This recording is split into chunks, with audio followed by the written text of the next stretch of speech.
questa serata è stata veramente una serata di grande importanza, di valore anche educativo, perché i ragazzi hanno lavorato bene insieme, hanno mostrato di saper collaborare l'uno con l'altro e credo che sono rimasti soddisfatti del risultato ottenuto sia loro che anche le famiglie, e questo è quello che è la cosa più importante, quindi veramente una gran bella serata.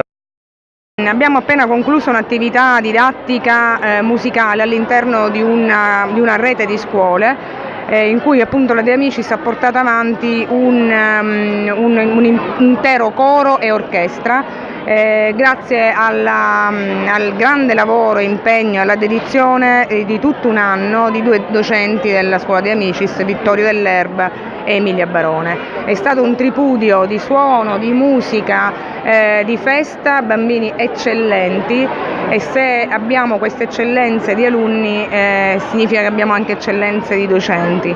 Sono molto contenta, sono orgogliosa dell'attività che è stata svolta, genitori felici, e questo poi è il fine ultimo che la scuola si propone.